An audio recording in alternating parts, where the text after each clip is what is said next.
तुम जानती हो, हमेशा लगता है कि जब कोई कहता है कि तुम काफी अच्छी नहीं हो, उसे पाने के लायक नहीं हो। मुझे नहीं पता ये कैसा महसूस होता है, लेकिन मैंने किया है। ये हमारे शो में कवर किए गए बाल शोषण के सबसे भयावह मामलों में से एक की भावनात्मक पूछताछ है। मैं बहुत कूल हूँ।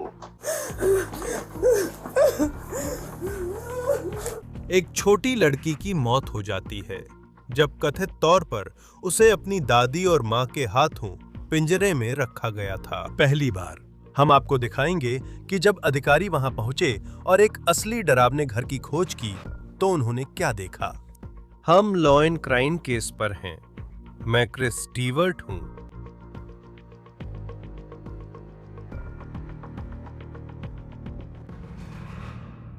इस वीडियो को पाने में हमें महीनों लगे। मैंने इस केस पर खासकर पिछले साल जनवरी से बहुत सोचा है, जब हमने पहली बार इसे कवर किया था। जब एक छोटी लड़की ने इतनी भयानक तरीके से अपनी जान गंवा दी, एक ऐसी बच्ची जिसे सच में अपनी छोटी सी जिंदगी से कहीं बेहतर मिलना चाहिए था। और मैं थक गई हूँ, बस थक गई हूँ इस पूरे छोटे से संसार से। अब मुझे कुछ भी करना अच्छा नहीं लगता।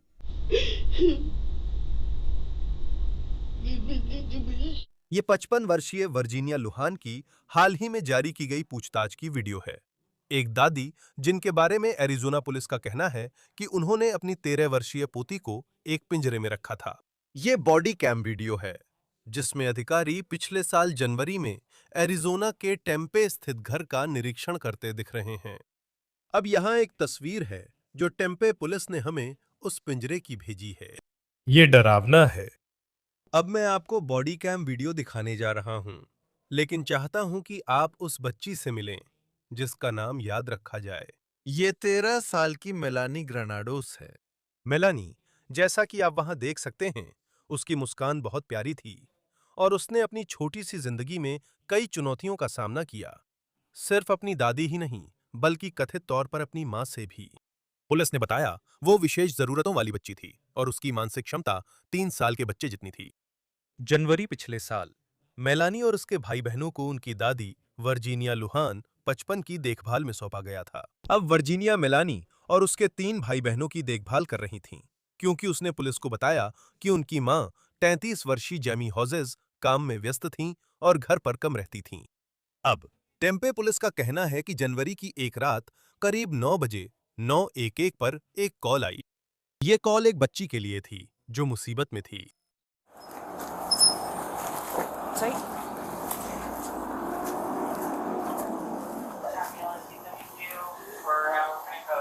मैं उससे यहाँ पीछे ले आऊंगा ताकि हमारे पास जगह हो। ठीक है, 1 2 3 इस तरफ आओ। मैं ऊपर जा रहा हूँ।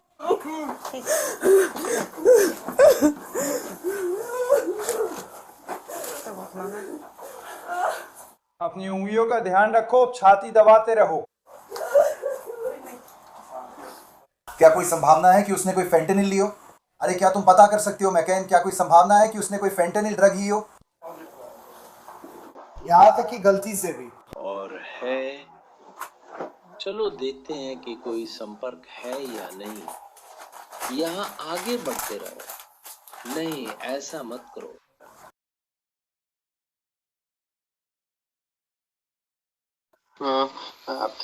बस तुम सही हो। चलो, तुम देख सकते हो कि लुहान बहुत घबराई हुई है जब आपातकालीन चिकित्साकर्मी जमीन पर पड़ी मेलानी के सीने पर दबाव डाल रहे हैं। पुलिस को अभी तक नहीं पता कि वे किससे निपट रहे हैं और वे ये संभावना भी उठाते हैं कि शायद मेलानी ने कोई नशीला पदार्थ ले लिया था, शायद फेंटेनिल, और यही वजह थी कि वह फर्श पर इतनी परेशानी में थी।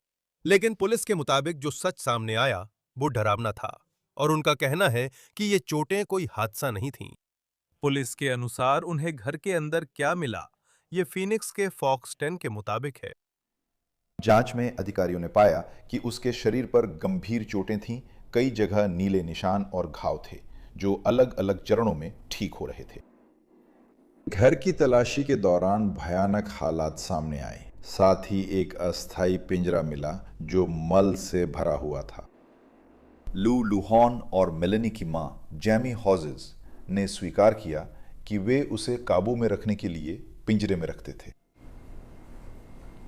हॉजेस, जो मां हैं, अपने 5 बच्चों के साथ अस्थायी रूप से उस घर में रह रही थीं, जिनमें से 4 लू लुहान की देखरेख में थे।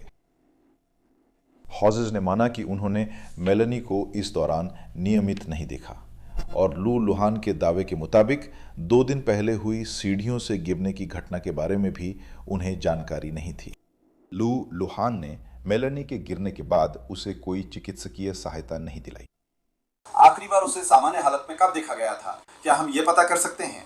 आखिरी बार जब उसे चलते फिरते और कम से कम जिंदा देखा गया था। आपातकर्मी जानने की कोशिश कर रहे हैं कि इस बच्ची के साथ क्या हुआ। मेलानी की मां भी घर में ही है। पुलिस जांच कर रही है और हम उनकी एक अधिकारी से बातचीत सुन सकते हैं। नहीं, उसके पास एक और है। उसे लगता है वो चली गई है। ये बहुत बुरा है, लेकिन उसे नहीं पता था जब मैंने पूछा कब, और उसने कहा कि शायद कल रात कभी। हाँ, उसने उससे कहा ऐसा था जैसे क्यों नहीं है, उसके साथ क्या गलत है? मेरा मतलब है मुझे नहीं पता। मैंने तुम्हारी नजर वहां देखी, मैं ऐसा नहीं हूँ। तुम्हारी दूसरी नजर भी है। सही है ना? और उसकी दोनों बगल के नीचे जैसे चकत्ते थे। उसे कोई रिसाव नहीं हुआ है। मैंने उससे पूछा वो क्या था। उसे नहीं पता था कि उसकी त्वचा में ये हो रहा है, क्योंकि वो अपनी पॉटी में लोटती और खिलती है। मैंने उससे पूछा डॉक्टर ने क्या कहा। कृपया, उसने कहा कि ये हमारे हार्मोन्स की वजह से है, लेकिन मैं उन्हें पूरी जानकारी नहीं दूंगी। ये चौंकाने वाला है।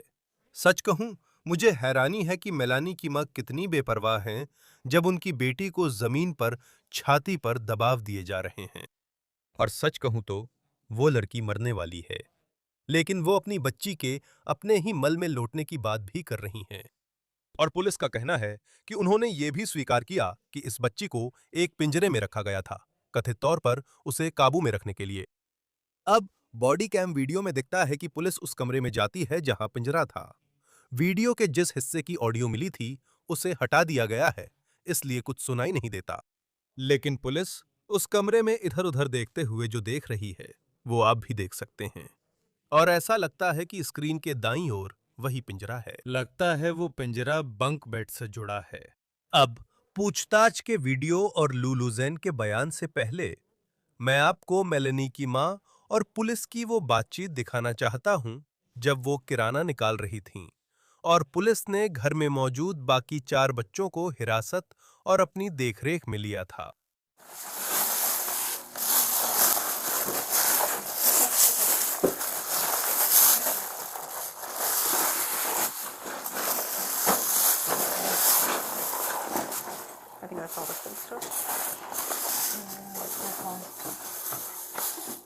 क्या आपको ये चाहिए?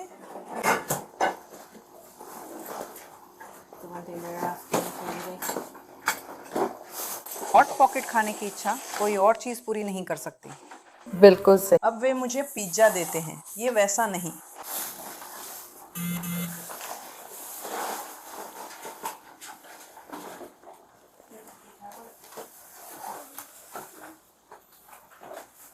क्या इसमें चार्जर है? मेरे पास कहीं यहाँ चार्जर है। पर्स में? हाँ, वो हमेशा मेरे पास है।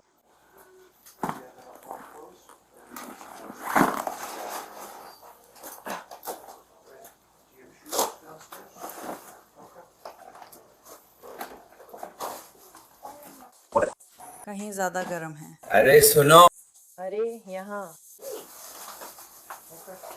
अगर हम सब एक ही कार में जा रहे हैं तो हम सब साथ रहेंगे, आपके लिए और मम्मी के लिए। ठीक है?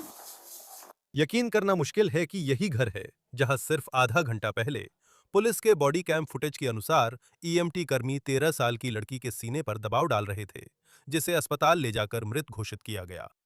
कुछ घंटे बाद ही मेलेनी ने जान गंवा दी। अब पुलिस स्टेशन में वर्जीनिया लुजान, जो कथित तौर पर उस छोटी लड़की को पिंजरे में रखती थीं, जासूसों के साथ बैठी। और आप देखेंगे, भले ही वो एक लड़की को पिंजरे में रख रही थी, वो सच में ऐसे दिखाने की कोशिश करती है जैसे इसमें उसकी कोई गलती नहीं थी। कई बार वह खुद को पीड़ित दिखाती है।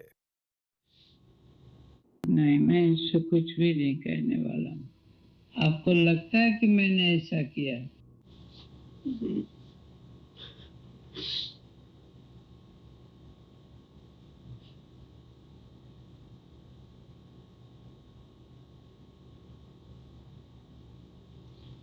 यहाँ कितने समय से रह रहे हैं इस अपार्टमेंट में? 5 साल से।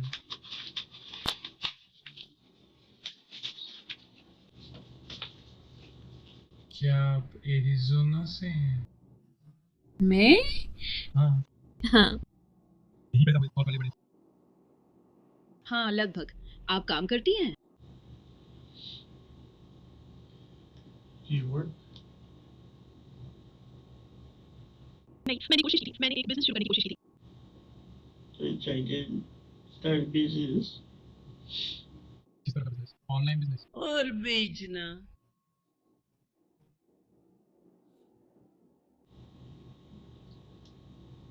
उसके साथ क्या हुआ? नहीं, मुझे बताओ।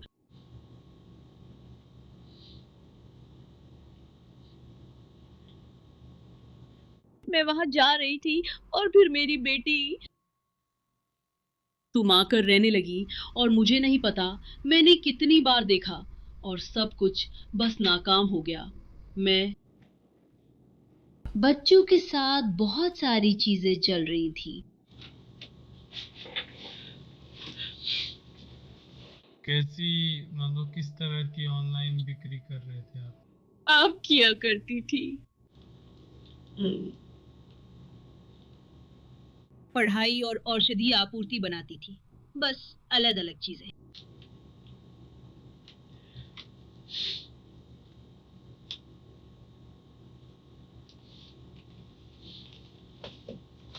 जैसा मैंने कहा मैं कर रही थी। यहाँ से कितने समय पहले था? खेत जहाँ आपका कारोबार था। मतलब हमने इसे 3 साल पहले शुरू किया। और आपने इसे कितने समय तक चलाया?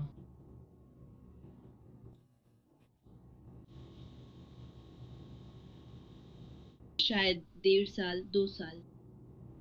उसके बाद से सब कुछ बिगड़ने लगा। मेरे पास एक है, मैं इसे पूरा नहीं कर पा रही हूँ, लेकिन तुम्हारे लिए खा लूंगी और सब कर दूंगी। मैंने बेबी सिटिंग भी की। तुम जानती हो बारिश सच में तेज हो रही है। बस इतना ही। तुम और तरीके से काम नहीं कर सकती। बहुत सारे बच्चे हैं, मुझे समझ नहीं आ रहा कि अब मैं कुछ भी कैसे करूं। उसके शब्दों में बहुत सारे बच्चे हैं। लुजान कहती हैं कि उन पर उनकी बेटी के 4 बच्चों की जिम्मेदारी आ गई है और वो बहुत परेशान हैं। फिर वो अपने बैकग्राउंड और यहाँ तक पहुँचने का सफर बताती हैं। उन्होंने फिर बच्चों की परवरिश की इच्छा नहीं की थी। फिर वो चली गई और बॉयफ्रेंड के साथ रहने लगी।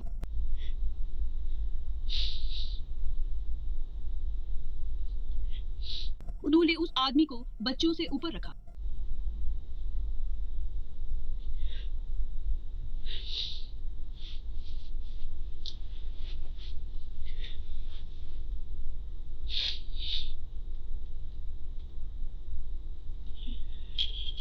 आपने सेना की किस शाखा में सेवा दी थी?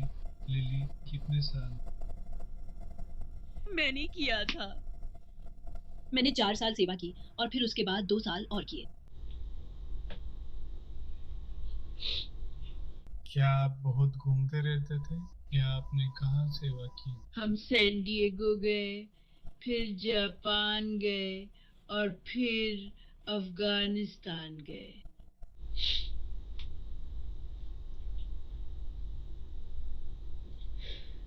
नहीं, अफगानिस्तान में काफी शामिल रहा। लेकिन ये सब इसके लायक भी नहीं था।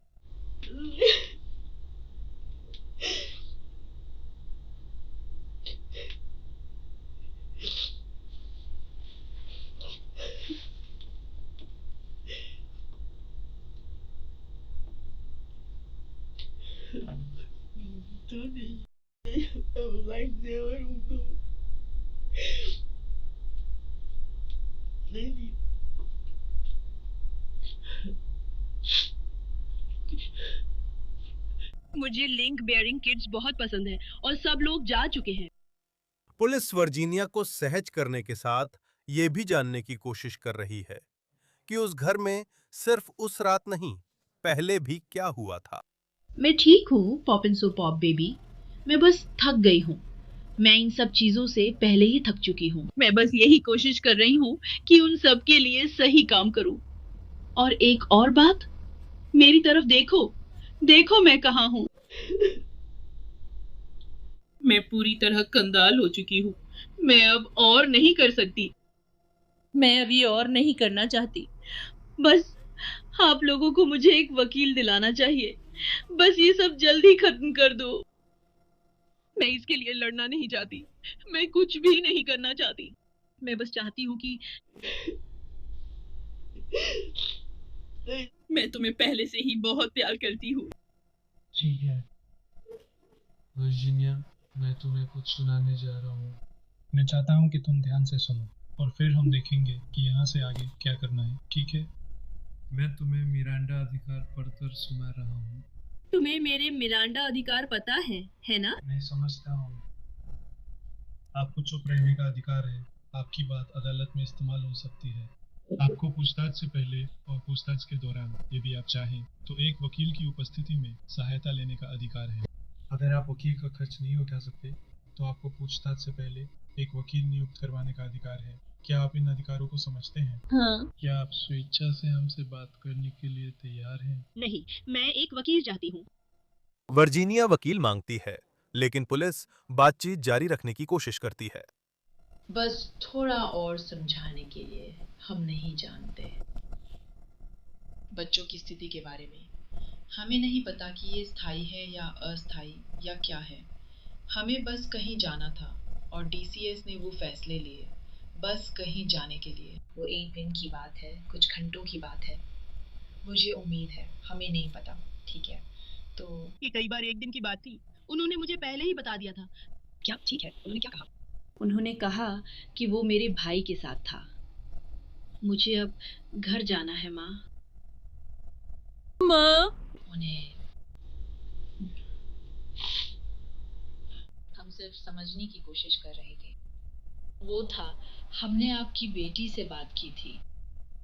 उसने हमें कुछ जानकारी दी, लेकिन वो बहुत काम करती है, तो कुछ बातें छूट गई थी, आप जानती हैं, या कुछ ऐसा।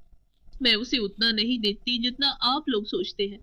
मैं बच्चे को उससे ज्यादा देखती हूँ जितना उसे देखती हूँ। मैं नहीं देखती।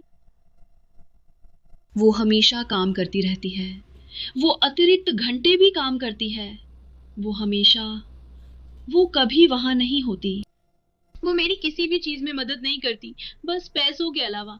और ये दुख की बात है, क्योंकि वो उसके बच्चे हैं, मेरे नहीं। सही है, तुमने पांचों की जिम्मेदारी ली। 5 बच्चों की जिम्मेदारी अपने ऊपर ले ली। पर यदि मैंने ऐसा नहीं किया होता, तो वे कहीं और, किसी और के साथ होते, और मैं बस उन्हें वहां नहीं देखना चाहती थी। मुझे पूरा यकीन है, आप पूरी कोशिश कर रही हैं। मैं सोच भी नहीं सकती कि 5 और बच्चों की जिम्मेदारी लेना, वो भी किसी और के। ठीक है, तो हम ऐसा नहीं कर रहे हैं। हम आपको दोषी नहीं ठहरा रहे। हम दुश्मन नहीं हैं। मुझे नहीं लगता आप राक्षस हैं। कल रात कुछ बहुत बुरा हुआ और मुझे बहुत अफसोस है कि आपने अपनी पोती को खो दिया, जिन्हें आप। मैं सचमुच आपसे प्यार करती हूँ। मैंने उसके लिए हर संभव कोशिश की थी। जब वो छोटी थी, मुझे उसकी देखभाल करना नहीं आता था। मैंने किया। मैंने उसके बारे में सब जानने की कोशिश की। मुझे इसमें कोई शक नहीं है। मुझे इसमें बिल्कुल भी शक नहीं है। आप जो कर सकती थी, वही सबसे अच्छा कर रही हैं। ये सही नहीं है। जैसा कि आपने कहा, आपने अपने बच्चों की परवरिश पहले ही कर ली है। आपने इसके लिए साइन अप नहीं किया था कि आपको फिर से पूरी तरह से। देखिए, जो भी ये करता है या जिसने भी किया है, वो मान सकता है कि बच्चों की परवरिश करना वाकई बहुत मुश्किल है। और जब 5 बच्चों की जिम्मेदारी आपके ऊपर आ जाए, तो वो बिल्कुल भी आसान स्थिति नहीं है।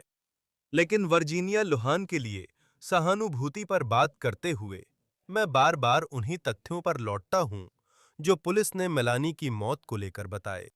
इस लड़की और बाकी बच्चों ने भयानक हालातों में जिंदगी बिताई थी। इसे मत भूलिए। और ये एक विशेष जरूरतों वाली लड़की थी जिसे पुलिस के अनुसार जानवर की तरह पिंजरे में रखा गया था। अब वर्जीनिया ने बताया कि वो 2 दिन पहले पालने से गिरी थी, लेकिन ना तो अधिकारियों को बताया और ना ही अस्पताल ले गई। उसने कभी किसी भी तरह की मदद नहीं मांगी। उनके पास अभिभावकत्व 21 साल की उम्र से था और कभी किसी ने उस उम्र में जांच नहीं की। लेकिन आप तो लगभग उनकी पूरी जिंदगी उनका ख्याल रखती रही हैं। नहीं, वे मेरे पास थे। जैमी अल्बुकर्क में था, फिर वे यहाँ मेरे साथ थे। वे मेरे साथ यहाँ थी क्योंकि वो वहाँ परेशानी में थी। वहाँ एक और आदमी था, उनके डैड। अब ये स्पष्ट नहीं है कि इन बच्चों के पिता इस कहानी में कहां हैं। फिर वर्जीनिया पूछताछ में अपनी बेटी की ओर इशारा करती हैं। मैं हमसे बात करने से पहले वकील जी आपकी मांग का सम्मान करना चाहती हूँ, पर सिर्फ ये समझाना चाहती थी कि हमारा नजरिया क्या है और हम सिर्फ समझने आए थे। क्या हुआ था? जेमी ने अस्पताल में कहा था कि वो गिर गई थी, तो हम बस यही जानने की कोशिश कर रहे थे कि ऐसा कैसे हुआ। क्या ये दौरा था या कुछ और? तो मुझे खुद भी नहीं पता, सच में नहीं पता, मुझे नहीं पता। वो गिरी नहीं थी। इसके बाद मुझे नहीं पता क्या हुआ या उसे दौरा पड़ा था या नहीं। मैं उसके साथ हर समय नहीं रह सकती थी, ये नामुमकिन था। जैमी मुझे दोष देती है जबकि मैंने उसके साथ कुछ नहीं किया।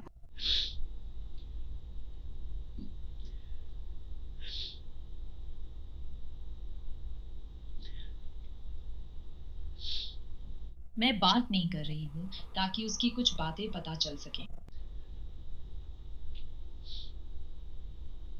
मैं अब बात नहीं कर रही, उसे झूठ बोलने दे रही हूँ और बात नहीं करना चाहती। ऐसा हो ही नहीं सकता। मैं ऐसी चीजों के लिए फंसने वाली नहीं हूँ, खासकर जो मैंने की ही नहीं। मेरी बेटी मुझसे नफरत करती है, उसने कहा। काश मैं मर जाती क्योंकि उसे लगता है मैंने उसके बच्चे छीने, जबकि मैंने ऐसा नहीं किया। बच्चों ने खुद कहा कि वे डीसीएस को बुलाना चाहते हैं क्योंकि वे उसके साथ जाकर नहीं रहना चाहते थे। वे उस आदमी के आसपास भी नहीं रहना चाहते थे जिसने उनकी माँ के साथ दुर्व्यवहार किया था, और ये सब फिर से नहीं देखना चाहते थे। वो अब भी सोचती है कि मैंने ऐसा किया, जबकि मैंने कभी नहीं किया। मैंने उस पर शिकायत भी नहीं की थी और बच्चों को अपने पास नहीं रखना था। मैं बच्चों को अपने पास नहीं रखना चाहती थी, पर वे मेरे साथ रहना चाहते थे क्योंकि वे अपनी माँ को फिर से मार खाते नहीं देखना चाहते थे। बस यही वजह थी।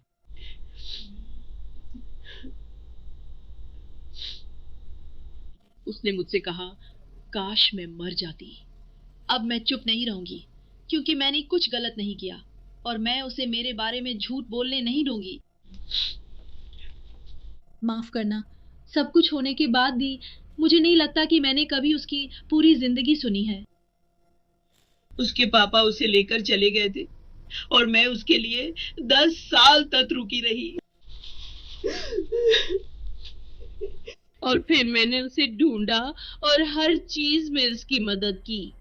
सब कुछ, मैंने उसके लिए सब कुछ किया, उसके लिए पैसे दिए, मैंने उसके लिए हर चीज की है। और मैं ये करने वाली नहीं थी। नहीं, मैं नहीं हूँ। और मैं अब कुछ भी करने वाली नहीं हूँ।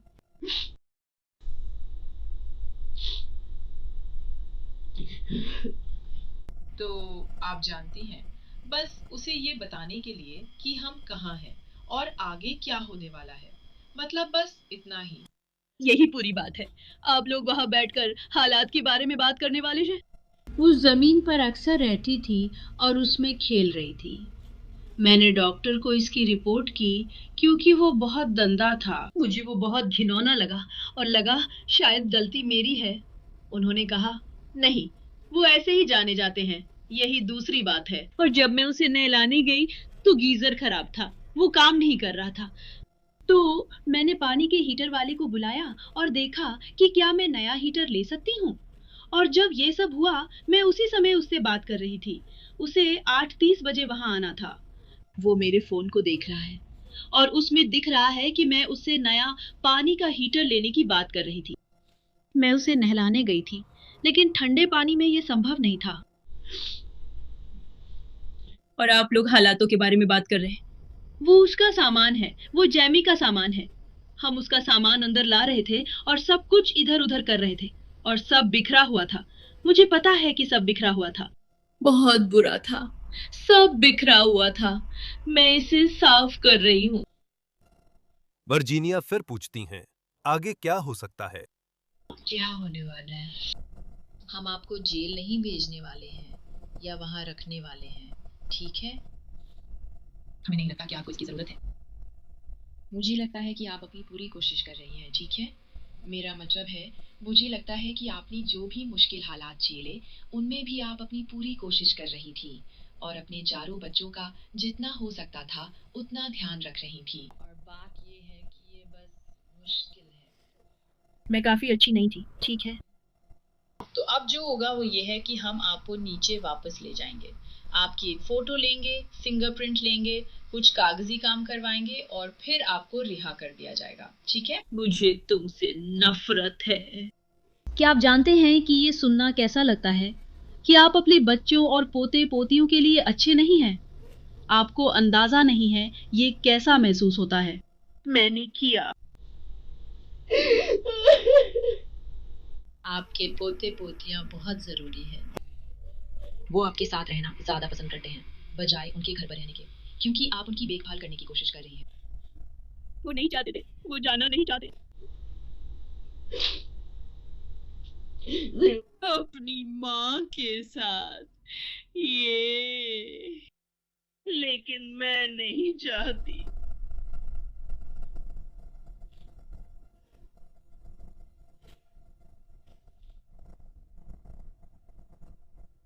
क्या तुम्हारे पास मेरे लिए कोई सवाल है या तुम तैयार हो हम उससे पूछ लें उससे पहले कि तुम्हें नीचे ले जाएं? मुझे पता है वे उनके बारे में बात नहीं करना चाहते। मैं ऐसा नहीं करना चाहती थी, मैं तो बस प्रक्रिया के बारे में पूछ रही थी। मुझे पता है, पर मेरे साथ क्या होगा? तो जैसा कि मैंने कहा, हम एक फोटो लेंगे, फिंगरप्रिंट लेंगे और फिर हमें अभी भी बहुत सारे दूसरे काम करने हैं और ये सब लगभग वैसा ही लग रहा है। वर्जीनिया लुहान पर 2 मामलों में बाल शोषण, 2 मामलों में भौतिक साक्ष्य के साथ छेड़छाड़ और 1 मामले में गवाह के साथ छेड़छाड़ का आरोप लगाया गया था। बाल शोषण के आरोपों से पता चलता है कि यह शोषण कथित तौर पर 9 नवंबर 2021 तक जाता है। 2021 में पुलिस ने बताया कि उनके 4 पोते पोतियों की कस्टडी उनकी देखरेख में दी गई थी। अब उनकी बेटी जैमी हॉजेस बाल शोषण के आरोप में गिरफ्तार हुई, लेकिन आरोप तय नहीं हुए और वो हिरासत में नहीं हैं। अब इसमें एक मोड़ है। इस जांच में जो सितंबर 2025 में आई थी, उनकी गिरफ्तारी के लगभग 9 महीने बाद वर्जीनिया लुहान की हिरासत में मौत हो गई। पिछले नवंबर डीसीएफ रिपोर्ट आई थी। एजेंसी ने कहा मेलेनी ग्रेनाडोस को मौत के वक्त कोई सेवा नहीं मिल रही थी। साथ ही डीसीएफ ने पाया कि इस परिवार का एजेंसी के साथ पहले से रिकॉर्ड रहा है। 2008 में एजेंसी को वर्जीनिया लुहान द्वारा मेलानी पर लापरवाही का आरोप लगाते हुए रिपोर्ट मिली थी। तब मेलानी बहुत छोटी थीं। डीसीएफ ने कहा वो रिपोर्ट अप्रमाणित थी। 2019 में मेलानी के माता-पिता ने डीसीएफ को उस पर लापरवाही का आरोप लगाते हुए रिपोर्ट दी। उस रिपोर्ट के चलते बच्चों को वर्जीनिया लुहान की देखरेख में रखा गया। फिर 2021 में मेलानी के माता-पिता द्वारा दुर्व्यवहार की एक और रिपोर्ट के बाद बच्चों को फिर से लुहान की देखभाल में रखा गया। फिर 2022 में एक बार फिर वर्जीनिया लुहान द्वारा दुर्व्यवहार का एक अप्रमाणित दावा सामने आया। यह साफ था कि चेतावनी के संकेत कई साल पहले से ही थे, उस जनवरी 2025 की रात से भी पहले, जब पुलिस आई और उस बच्ची की मौत हुई। लॉ एंड क्राइम केस यहीं खत्म हुआ। YouTube, Spotify पर सब्सक्राइब करें, अब पीकॉक पर भी हैं। मैं क्रिस स्टीवर्ट, फिर मिलेंगे।